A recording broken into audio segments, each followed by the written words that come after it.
সংসদ নির্বাচন নিয়ে সরকারের অবস্থান পরিষ্কার হওয়ার পরই তফসিল ঘোষণা জানালেন সিইসি। সরকারের সাথে যখন আমাদের কথাবার্তা হবে, ওনারা কি ধরনের চিন্তা ভাবনা করতেছেন, যখন আমরা একটা ধারণা তো পেয়ে যাব, তখন একটা আমরা সিদ্ধান্তে আসতে পারবো। বিষয়বস্তু দেখে জুলাই সনদে সই করবে বিএনপি, ভিন্ন মত জানালো জামাত। 90-এর অভিজ্ঞতা চায় না এনসিপি। জাস্টিফাইড করার জন্য এই জুলাই সনদের প্রয়োজন আছে বলে আমরা মনে করি। জুলাই সনদ না হয় এবং সবকিছুকে উপেক্ষা করে কেবল নির্বাচনের দিকে যাওয়া হয়, তো সেই নির্বাচন তো আমরা মনে করি আমরা তো অংশগ্রহণ করবো না। শপথ না পড়িয়ে সংবিধান লঙ্ঘন করছেন উপদেষ্টা আসিফ। নিজ নেতৃত্বেই দক্ষিণ সিটিতে সেবা দেওয়ার ঘোষণা ইশরাকের। যে দৈনন্দিন যে সেবাগুলো রয়েছে সেই সেবাগুলোকে আমাদের তত্ত্বাবধানে চালু করা হবে। সাউন্ড গ্রেনেড, আহত 10।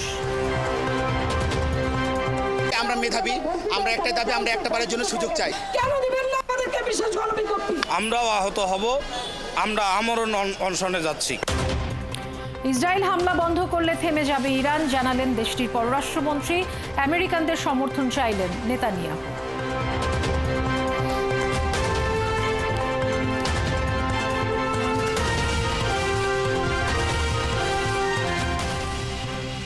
স্বাগত সংবাদ সংযোগে আপনাদের সাথে আছি আমি বুশরা সারাজিন।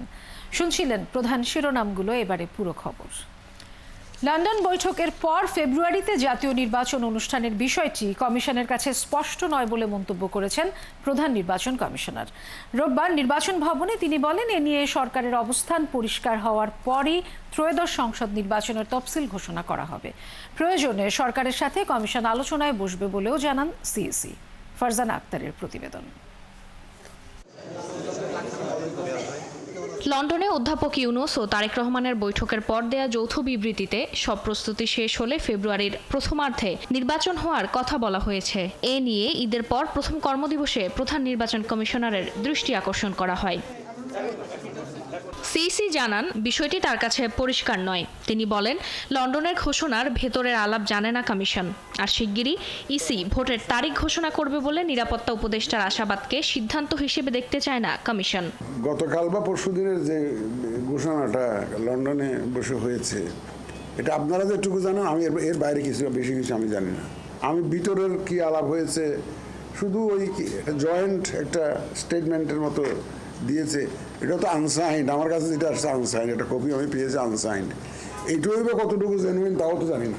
উনি একটা আশাবাদ ব্যক্ত করেছেন, এটা কোনো সিদ্ধান্ত না।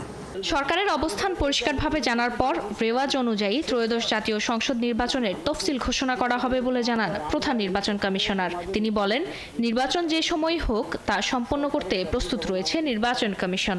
সরকারের সাথে যখন আমাদের কথাবার্তা হবে, ওনারা কি ধরনের চিন্তা ভাবনা করতেছেন, যখন আমরা একটা ধারণা তো পেয়ে যাব, তখন একটা আমরা সিদ্ধান্তে আসতে পারবো। কারণ তারিখ নিয়ে অমুক দিন ইলেকশন হবে, এই তারিখ এই মুহূর্তে আমি ঘোষণা করতে পারবো না। প্রথমে ও ডিসেম্বর থেকে জুন এই কথাটা যখন বলছিল প্রথম, তো আমরা সেইটা নিয়ে তো প্রস্তুতি নিয়ে এগিয়ে গেছি। আমাদের অনেকগুলো বড় বড় কাজ হয়ে গেছে, যেমন বিশেষ করে সবচেয়ে বড় কাজ হলো ভোটার রেজিস্ট্রেশন। এই কাজটা তো আমরা মোটামুটি শেষ। কারো হুকুম বা নির্দেশনায় নির্বাচন কমিশন কাজ করবে না বলে জানান সিইসি। অতীতের মতো কেন্দ্র দখল বা ভোটে নৈরাজ্য সৃষ্টির পায়তারা করে লাভ হবে না বলেও জানান প্রধান নির্বাচন কমিশনার। নির্বাচন কমিশনের ভূমিকা হবে রেফারির ভূমিকা। রেফারির ভূমিকা আমরা সবার জন্য লেভেল প্লেইং ফিল্ড তৈরি করে দেব। ফারজানা আক্তার, ৭১, ঢাকা। যখনই নির্বাচন তখনকার জন্যই প্রস্তুত আইন শৃঙ্খলা রক্ষাকারী বাহিনী। রোববার সচিবালয়ে এমন কথা বলেছেন স্বরাষ্ট্র উপদেষ্টা। তিনি আরো বলেন, ভারতকে অবশ্যই নিয়ম কানুন মেনে পুশিন করতে হবে। অন্যদিকে পরিবেশ ও জলবায়ু পরিবর্তন বিষয়ক উপদেষ্টা বলেন, লন্ডন বৈঠক নিয়ে কারো কিছু বলার থাকলে প্রধান উপদেষ্টার সঙ্গে আলোচনা করতে পারে। শারমিন নীরা রিপোর্ট। টানা 10 দিনের ঈদুল আজহার ছুটি শেষে রবিবার খুলেছে সরকারি বেসরকারি সব অফিস। দিনের সময় গড়ানোর সাথে সাথে কর্মচাঞ্চল্য হয়ে ওঠে প্রশাসনের প্রাণকেন্দ্র সচিবালয়ও। সকাল সকাল বেশিরভাগ বিভাগ আর দফতরের কর্মকর্তা কর্মচারীরা চলে এসেছিলেন প্রায় সব উপদেষ্টাই। ঈদ শুভেচ্ছা বিনিময়ের পাশাপাশি অংশ নেন একের পর এক বৈঠকে। এর ফাঁকে কথা বলেন গণমাধ্যমের সাথেও। ঈদের আগে ছুটি ছিল মাত্র 2 দিন, এর ফলে থেকে 2 দিন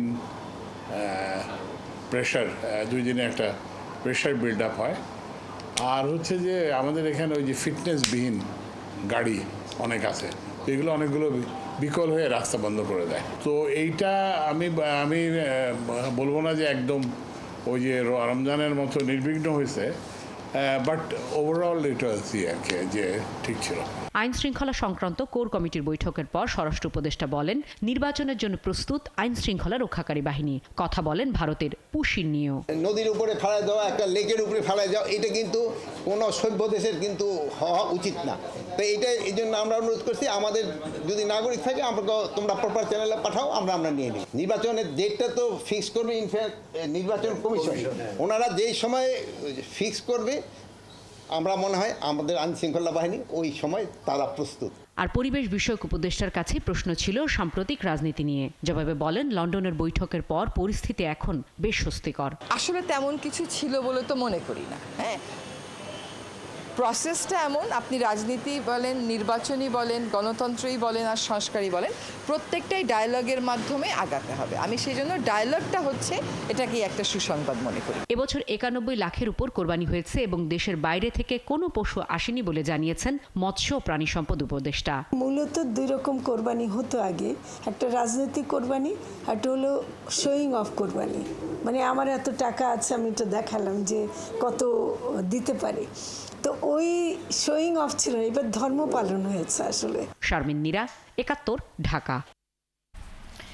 নির্বাচনী আসন 300 বা 400 যাই হোক, সীমানা পুনর্নির্ধারণ করে ফেব্রুয়ারিতেই নির্বাচন সম্ভব বলে মনে করেন নির্বাচন ব্যবস্থা বিষয়ক কমিশনের সদস্য বদিউল আলম মজুমদার।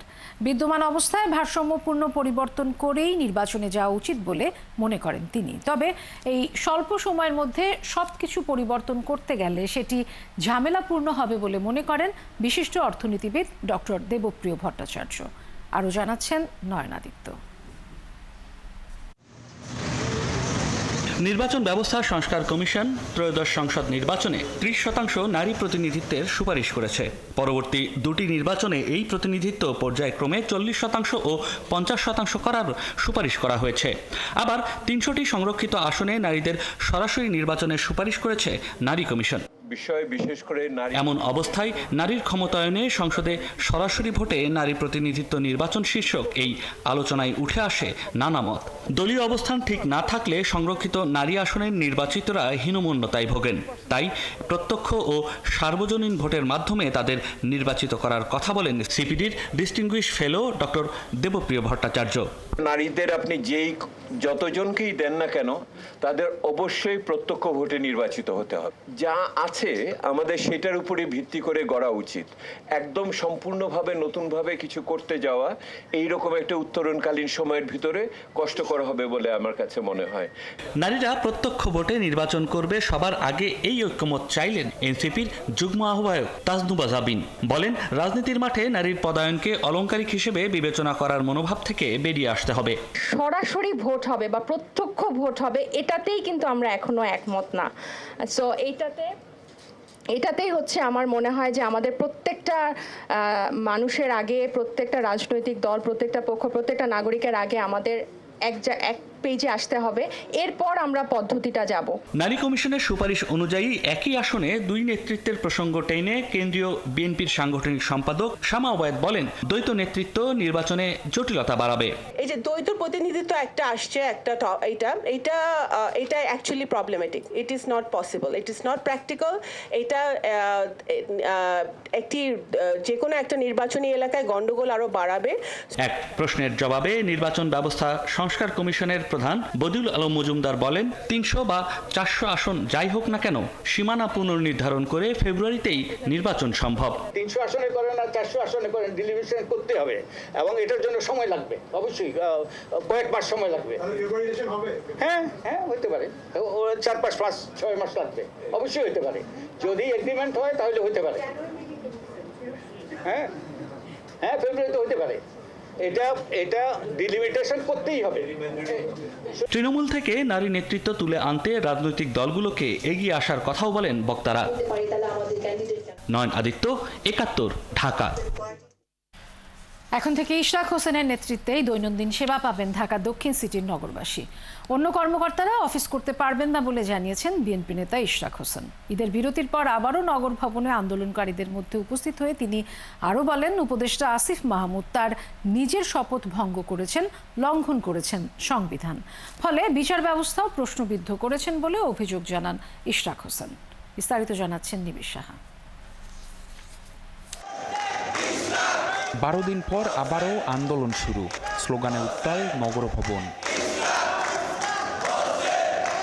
বিএনপি নেতা ইশরাক হোসেনকে মেয়র হিসেবে শপথ পড়ানো ও দায়িত্ব বুঝিয়ে দেওয়ার দাবিতে নগর ভবনে আবারও অবস্থান নিয়েছেন তার সমর্থকরা।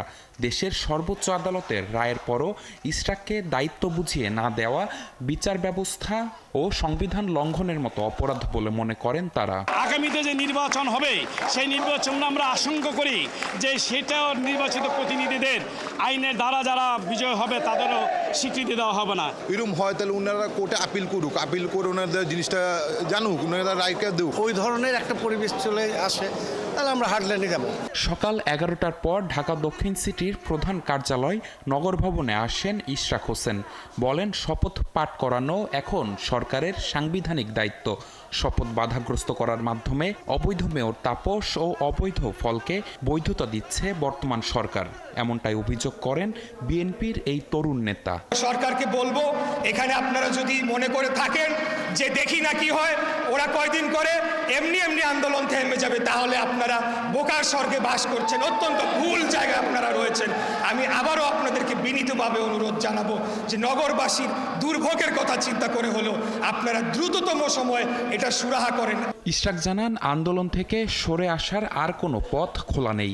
ঘোষণা দেন, ইশরাক হোসেনের নেতৃত্বেই দৈনন্দিন সেবা পাবে নগরবাসী, অন্য কর্মকর্তারা অফিস করতে পারবেন না। যে দৈনন্দিন যে সেবাগুলো রয়েছে সেই সেবাগুলোকে আমাদের তত্ত্বাবধানে চালু করা হবে, কিন্তু এর বাইরে অন্য কোনো বিভাগ বা অন্য কোনো উন্নয়নমূলক কর্মকাণ্ডের জন্য যারা এখানে আছেন তারা অফিস করতে পারবে না।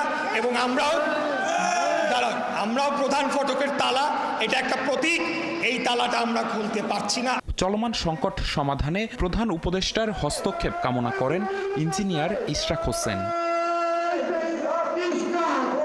নিবিড় সাহা, 71, ঢাকা।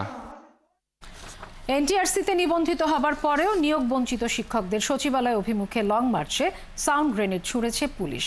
3 দফা দাবি আদায়ে 17তম শিক্ষক নিবন্ধন পরীক্ষায় উত্তীর্ণরা এই কর্মসূচির আয়োজক। এ সময় পুলিশের বাঁধা ডিঙিয়ে মিছিল নিয়ে সচিবালয়ে প্রবেশের চেষ্টা করলে তাদের ছত্রভঙ্গ করে দেয় পুলিশ। এ ঘটনায় 10 জনের বেশি আহত হয়েছে। পরে আন্দোলনকারীদের একটি প্রতিনিধি দলকে সচিবালয়ে যেতে দেয়া হয়, আর বাকিরা প্রেস ক্লাবের সামনে অবস্থান নেন। আরও জানাচ্ছেন নাদিয়া শারমিন। রোববার দুপুর 1টার দিকে জাতীয় প্রেস ক্লাব থেকে মিছিল নিয়ে সচিবালয়ের দিকে এগিয়ে যান আন্দোলনকারী নিবন্ধন প্রত্যাশী বেসরকারি শিক্ষকরা। সচিবালয়ের 5 নম্বর গেটের আগে পুলিশের বাধার মুখে পড়ে শিক্ষকদের লং মার্চ। তখনই শুরু হয় উত্তেজনা। এরই মধ্যে সাউন্ড গ্রেনেড মারা ও লাঠিচার্জ শুরু করে পুলিশ। নিক্ষেপ করা 8টি সাউন্ড গ্রেনেডে আহত হন কয়েকজন আন্দোলনকারী ও 3 পুলিশ সদস্য। এরপর পুলিশের ঊর্ধ্বতন কর্মকর্তারা এসে আহতদের হাসপাতালে পাঠান। সেই সঙ্গে আন্দোলনকারীদের একটি প্রতিনিধি দলকেও সচিবালয়ের ভেতরে পাঠান। তারা সকাল থেকে এখানে ছিল, আমি সকালে এসে কথাও বলে গেছি। এদের মধ্যে থেকে 5 জনকে আমি ঠিক করে দিয়েছি যে 5 জন সচিবালয়ের ভিতরে যাবে, গিয়ে সংশ্লিষ্ট দপ্তরে কথা বলবে। তো তখন আর সচিবালয় মানে ঢুকতে দেয় নাই, তখন এদেরকে খবর দিচ্ছে, এরা আবার সচিবালয়ের দিকে যাওয়ার চেষ্টা করছে। তো পুলিশ স্বাভাবিকভাবে বাধা দিবে, যেহেতু ওখানে 144 আছে, আর সচিবালয় যদি চলে যায় তাহলে তো আসলে আইন শৃঙ্খলা পরিস্থিতি কিছু থাকে না। পুলিশের সাথে আলোচনার প্রেক্ষিতে আন্দোলনকারী বাকি শিক্ষকরা অবস্থান নেন প্রেস ক্লাবের সামনে। আজকে ফেসিবাদের দোষরা শিখিয়ে দিয়েছে, শুধু কলম ধরলে হবে না, অস্ত্র ধরাও শিখতে হবে। আমরা মেধাবী, আমরা একটাই দাবি, আমরা একটা বারের জন্য সুযোগ চাই। কেন দিবেন না আমাদেরকে বিশেষ গণবিজ্ঞপ্তি? আমরা এখনো মরতে প্রস্তুত। আমার রক্তের বিনিময়ে, আমার জীবনের বিনিময়ে যদি আমার 738টা ভাই চাকরি পায়, আমি এত কোনো কিছু না। আমরাও আহত হব, আমরা আমরণ অনশনে যাচ্ছি। তবে সচিবালয়ে শিক্ষা উপদেষ্টার দেখা পাননি আন্দোলনকারীরা। অতিরিক্ত সচিবের সাথে আলোচনা শেষে দাবি পূরণ না হওয়ায় আন্দোলন চালিয়ে যাওয়ার ঘোষণা দেন তারা। নাদিয়া শারমিন, ৭১, ঢাকা। গণফোরামের সভাপতি মোস্তফা মহসিন মন্টু মারা গেছেন। রোববার বিকেলে রাজধানীর একটি বেসরকারি হাসপাতালে তিনি শেষ নিঃশ্বাস ত্যাগ করেন। তার বয়স হয়েছিল ৭৯ বছর। তিনি বার্ধক্যজনিত নানা সমস্যায় ভুগছিলেন। বীর মুক্তিযোদ্ধা মোস্তফা মহসিন মন্টু গণফোরামের সভাপতি ছিলেন। দলীয়ভাবে জানানো হয়েছে আজ বাদ এশা কাটাবনে বাইতুল মামুর মসজিদে প্রথম জানাজার পর সোমবার বিকেল ৯টায় কেরানীগঞ্জে দ্বিতীয় জানাজা হবে। বাদ জোহর ঢাকা বিশ্ববিদ্যালয় জামে মসজিদে তৃতীয় জানাজা শেষে দুপুর ২টায় সর্বস্তরের মানুষের শ্রদ্ধার জন্য কেন্দ্রীয় শহীদ মিনারে নিয়ে আসা হবে। এরপর বনানী কবরস্থানে গার্ড অব অনারের মাধ্যমে দাফন সম্পন্ন হবে। তার মৃত্যুতে গভীর শোক ও দুঃখ প্রকাশ করেছেন বিএনপির ভারপ্রাপ্ত চেয়ারম্যান তারেক রহমান। শোক সন্তপ্ত পরিবারের প্রতি গভীর সমবেদনা জানিয়েছেন তিনি। মোস্তফা মহসিনের মৃত্যুর খবর পেয়ে হাসপাতালে ছুটে যান বিএনপি মহাসচিব মির্জা ফখরুল ইসলাম সহ রাজনৈতিক অঙ্গনের অনেকেই। সে সময় মির্জা ফখরুল তাঁর প্রতি শ্রদ্ধা জানিয়ে বলেন, আমৃত্যু নীতি নৈতিকতার সঙ্গে আপোষ করেননি তিনি।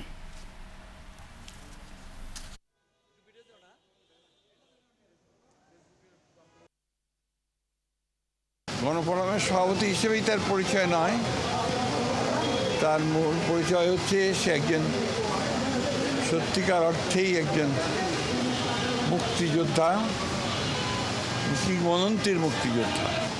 পরবর্তীকালে নীতির সঙ্গে মিল না হওয়ার কারণে আওয়ামী লীগ থেকে বেরিয়ে এসেছেন। তারপরে আর কোনো কম্প্রোমাইজ করেননি এবং শেষ মুহূর্ত পর্যন্ত তিনি তার নীতির প্রশ্নে কোনো আপোষ করেননি। গণতন্ত্রে অটল বিশ্বাসী একজন মানুষ, বাংলাদেশের স্বাধীনতা সার্বভৌমত্বে বিশ্বাসী একজন রাজনৈতিক নেতা, যাকে সত্যিকার অর্থেই আমরা একজন বিশিষ্ট দেশপ্রেমিক রাজনৈতিক নেতাকে হারালাম। বরিশালে ডেঙ্গু সংক্রমণ বাড়ছে। গত ৬ মাসে বরিশাল বিভাগের ৬ জেলায় ৮ জন মারা গেছেন। গত ২৪ ঘন্টায় বরগুনা জেনারেল হাসপাতালে ২৪১ জন ডেঙ্গু আক্রান্ত রোগীর চিকিৎসা দেয়া হচ্ছে। বিভাগীয় স্বাস্থ্য তথ্য অনুযায়ী এ পর্যন্ত বিভাগের বরগুনায় ১৬৮০ জন, পটুয়াখালীতে ২৩৭ জন এবং বরিশালে ১৭৪ জন আক্রান্ত হয়েছে। বিধান সরকারের প্রতিবেদন। বরিশাল শেরেবাংলা মেডিকেলে ডেঙ্গুর চিকিৎসা নিচ্ছেন বরগুনা শহরের থানাপাড়া এলাকার বাসিন্দা মারুফা ইয়াসমিন। গত সপ্তাহে তার ডেঙ্গুর পরিস্থিতি খারাপের দিকে গেলে বরগুনা থেকে তাকে শেরেবাংলা মেডিকেলে পাঠান চিকিৎসকরা। এখন তিনি কিছুটা সুস্থ বোধ করলেও তার রক্তের প্লাটিলেট এখনও কমছে। এই মুহূর্তে ওই হাসপাতালে ৮৭ জন ডেঙ্গু রোগী চিকিৎসা নিচ্ছেন। প্লাটিলেট এখনও কমতে আছে, এখনও কমে, এখন পর্যন্ত বাড়া দেয় নাই। আজকে ৭ দিন, কিন্তু এখনও কমতে আছে। বাড়িতে আসার পরের দিন অসুস্থ হয়ে পড়ছি। এর কিছুদিন পরে, 2 দিন পরে যে ডেঙ্গু টেস্ট করছি, এরপরে ডেঙ্গু। চিকিৎসায় সেরে উঠছেন বেশিরভাগ রোগী, কিন্তু রোগীর স্বজনরা জানান স্যালাইন থেকে শুরু করে প্রয়োজনীয় ওষুধ তাদের কিনতে হচ্ছে। বেশিরভাগ টেস্ট করাতে হচ্ছে বাইরে থেকে। স্যালাইনগুলি সবগুলি আমি বাইরে থেকে কিনে নিয়েছি। হাসপাতালে শুধু একটা নাপা আর একটা ইনজেকশন দিয়েছিল। তো এই জায়গায় করে আর বাহিরে। শেরেবাংলা মেডিকেলের মেডিসিন বিভাগের সহকারী অধ্যাপক বলেন, ডেঙ্গু রোগীর জন্য 3 ধরনের স্যালাইন দরকার, কিন্তু সব ধরনের স্যালাইনের পর্যাপ্ত সরবরাহ হাসপাতালে নেই। এই 3 ধরনের স্যালাইন দেওয়া, এই জন্য একটা কোনো কারণে সংকট হলে আমরা দ্বিতীয় বিকল্প কিন্তু আমাদের সামনে থাকে। বরগুনা জেলায় আক্রান্ত এবং মৃত্যুর সংখ্যা বেশি বলে সেখানে বাড়তি 8 জন চিকিৎসক এবং 10 জন নার্স পাঠানো হয়েছে। পাশাপাশি অন্যান্য উপকরণও সেখানে পাঠানো হয়েছে বলে জানান বিভাগীয় স্বাস্থ্য পরিচালক। লজিস্টিকের কথা যদি বলা হয়, আমরা স্যালাইন এবং অন্যান্য যে সামগ্রী আছে সেগুলো যথাযথ সরবরাহ করছি। বছরের শুরু থেকে এই পর্যন্ত বিভাগের 6 জেলায় ২৬৮৪ জন ডেঙ্গু আক্রান্ত হলে 8 জনের মৃত্যু হয়। এর মধ্যে বরগুনা জেলায় রয়েছে 5 জন। বিধান সরকার, ৭১, বরিশাল। ইসরায়েলকে লক্ষ্য করে ইরান নতুন করে ক্ষেপণাস্ত্র হামলা চালিয়েছে বলে অভিযোগ করেছে ইসরায়েলের প্রতিরক্ষা বাহিনী IDF। ইসরায়েলি সেনাবাহিনী নতুন ক্ষেপণাস্ত্র হামলার সতর্কতা জারি করে নাগরিকদের নিরাপদ আশ্রয়ে চলে যাওয়ার নির্দেশ দিয়েছে। অন্যদিকে তেহরানের উত্তর পশ্চিমাঞ্চলের কয়েকটি শক্তিশালী বিস্ফোরণে কেঁপে ওঠে। সেখানে সক্রিয় করা হয় বিমান প্রতিরক্ষা ব্যবস্থা। এর আগে ইসরায়েলে শনিবার মধ্যরাত ও রোববার ভোরে 2 দফা হামলা চালায় ইরান। এতে অন্তত 13 ইসরায়েলি নিহত হয়।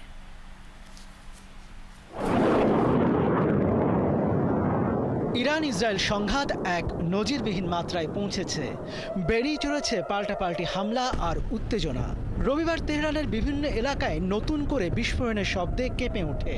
এ সময় ইসরায়েলি হামলা প্রতিহত করার জন্য তেহরানের বিমান প্রতিরক্ষা ব্যবস্থা সক্রিয় করা হয়।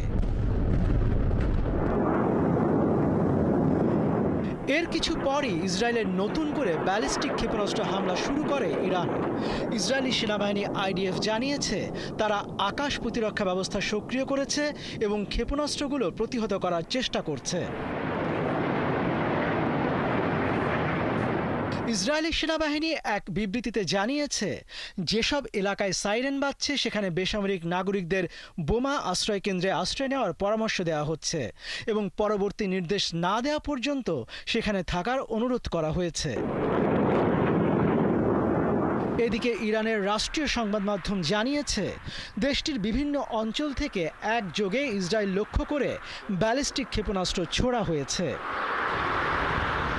অন্যদিকে শনিবার রাতভর পাল্টাপাল্টি হামলা অব্যাহত রেখেছিল ইসরায়েল ও ইরান। এতে উভয় দেশেই বহু মানুষ হতাহত হয়েছে। তেহরানে কমপক্ষে ৮০টি লক্ষ্যবস্তুতে হামলা চালানোর দাবি করেছে ইসরায়েলি সামরিক বাহিনী।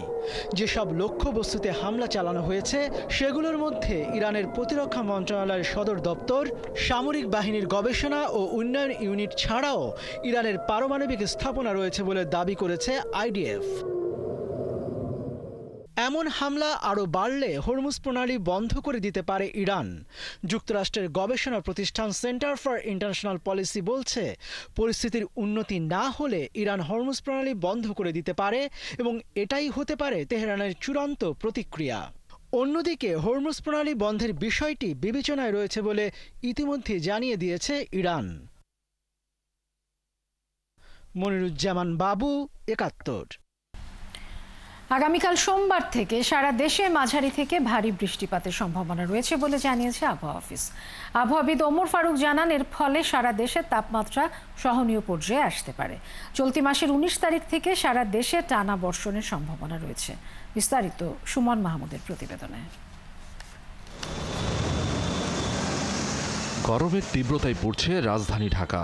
আজকের তাপমাত্রা ৩৩ ডিগ্রি সেলসিয়াস, কিন্তু অনুভব হচ্ছে ৩৭ ডিগ্রি। সার্বিক আবহাওয়া মেঘলা। গরমের তীব্রতা থেকে রেহাই পেতে পানিতে ঝাঁপিয়ে পড়ছে শিশুরা। ঘন্টার পর ঘন্টা পানিতে সাঁতার কাটতে দেখা যায় এসব শিশু কিশোরদের। কখনো গাছের উপর থেকে, আবার কখনো ব্রিজের উপর থেকে পানিতে লাফিয়ে পড়ছে এসব শিশু। গরম লাগে, পরে আবার ফ্যানের তলে বই, তাও আবার গরম যায় না, আবার তালে পানি ডালি তাও গরম যায় না। এর লাগে আমরা দিকে তাই খালি ডুবতে থাকি। অনেক গরম লাগে, তার জন্য আমরা এখানে আসি। সকাল ৬টার দিকে আসি, এই ৩টা বাজে জায়গা। এই গরম লাগছে দিকে আমরা বাসাতে বাইরে ডুবাই। যে গরম পড়ছে তার জন্য আমরা ডেলি আসিয়া এসে গোসল করি, কি কোনোদিন সারাদিন ডুবাই। আবহাওয়া অফিস বলছে রোববার থেকেই সারা দেশে বৃষ্টিপাতের সম্ভাবনা রয়েছে। বিশেষ করে বরিশাল বিভাগ এবং ফরিদপুর অঞ্চলে বৃষ্টিপাত চলছে। এসব অঞ্চলেও ভারী বর্ষণের সম্ভাবনা রয়েছে। তো বরিশাল বা এর আশেপাশে অঞ্চলে আজকে থেকেই তাপমাত্রা অনেকটাই কমে যাবে এবং দেশের সব জায়গায় যখন টানা বৃষ্টি শুরু হবে তখন তাপমাত্রা অনেকটাই সহনীয় পর্যায়ে আসবে এবং বলা যায় আগামী পরশু দিন থেকে সারা দেশেই তাপমাত্রা কমে আসবে। তবে আজকেও কিছু কিছু অঞ্চলে তাপমাত্রা কমতে পারে এবং বাকিটা হয়তো আর বাকি 2 দিনে সারা দেশেই তাপমাত্রা কমে আসবে এবং বৃষ্টিপাতের পরিমাণ বেড়ে যাবে। চলতি মাসের শেষের দিকে নিম্নচাপের সম্ভাবনার তথ্য জানিয়ে আবহাওয়া অফিস বলছে আগামী সপ্তাহে রাজধানী সহ সারা দেশে ৫ থেকে ৬ দিনের টানা বর্ষণের সম্ভাবনা রয়েছে। আগামী 2 দিন পর থেকেই দেশের দক্ষিণাঞ্চলে লাগাতার বৃষ্টি হবে। তবে ঢাকাতে আমরা যদি সেই লাগাতার বৃষ্টির হিসাব করি, টানা বৃষ্টি যদি, সেটা হয়তো আমাদের 18 বা 19 তারিখ থেকে শুরু হতে পারে। বৃষ্টি হলে রাজধানী সহ সারা দেশের তাপমাত্রা কমবে, আর বৃষ্টি না হলে সেই তাপমাত্রা 1 থেকে 2 ডিগ্রি সেলসিয়াস বাড়তে পারে বলেও জানিয়েছে আবহাওয়া অফিস। সুমন মাহমুদ, ৭১, ঢাকা। আষাঢ়ের প্রথম প্রভাতে রাজধানীতে বর্ষাকে বরণ করে নেওয়া হলো সুর, নৃত্য ও কথনের অপূর্ব সমন্বয়। চারুকলার বকুলতলার বাংলা একাডেমির নজরুল মঞ্চে আয়োজিত হয় 1432 বর্ষা উদযাপন পরিষদ ও উদীচীর উদ্যোগে 2টি স্থানে ছড়িয়ে পড়ে বর্ষা বন্দনার আবহ। গাছ উপহার দেওয়ার মাধ্যমে বার্তা দেয়া হয় প্রকৃতির সুরক্ষার। বিস্তারিত সুমনা সুমির প্রতিবেদনে।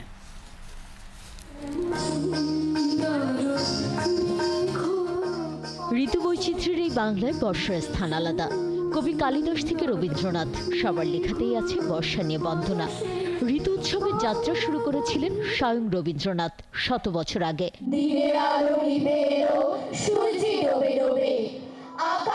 চারুকলায় শুরু হয় বর্ষা উৎসব, আজ যার 18তম বছর। সকাল 7:30 সংস্কৃতি মন্ত্রণালয়ের সহযোগিতায় বর্ষা উদযাপন পরিষদ আয়োজন করে আষাঢ়স্য প্রথম দিবস। বর্ষা সিজনটা এমন একটা সিজন যেখানে অনেক ভালো লাগে, অনেক ভালো লাগছে। এই বর্ষার অনুষ্ঠান আমাদের মনকে অনেক দোলা দিয়েছে। আমাদের শিল্পবিদ এখানে এসে নাচ গান আবৃত্তি সবই করবে। বর্ষায় আমাদের একটু বৃষ্টির বর্ষার নিবেদন।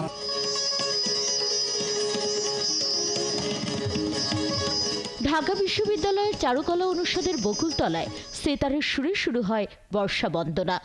প্রাকৃতিক ভারসাম্য রক্ষায় আয়োজকরা গাছ উপহার দেন শিক্ষার্থীদের। বর্ষার গান, কবিতা আর চারা বিতরণের ভেতর দিয়ে নবজীবনের বার্তা ছড়িয়ে পড়ে উৎসব প্রাঙ্গণ জুড়ে। এ সময় নারী পুরুষ সবাই যেন নিজের শরীরে ধারণ করেন বর্ষার রং। এই ঠিক এই মুহূর্তে গুড়ি গুড়ি বৃষ্টি হচ্ছে, আমাদের বাঙালি সংস্কৃতির বন্ধনকে আরো বেশি ঐক্যবদ্ধ করবে। এরকম আমাদের ষড় ঋতুর দেশ এবং বর্ষা ঋতু তো আমাদের সবারই প্রিয়।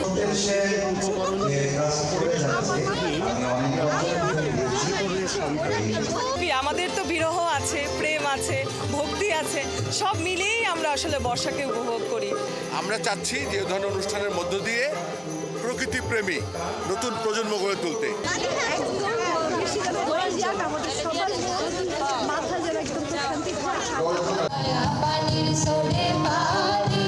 অন্যদিকে একই সময় বাংলা একাডেমির নজরুল মঞ্চে শুরু হয় প্রাচীন সাংস্কৃতিক সংগঠন উদীচীর বর্ষা উৎসব।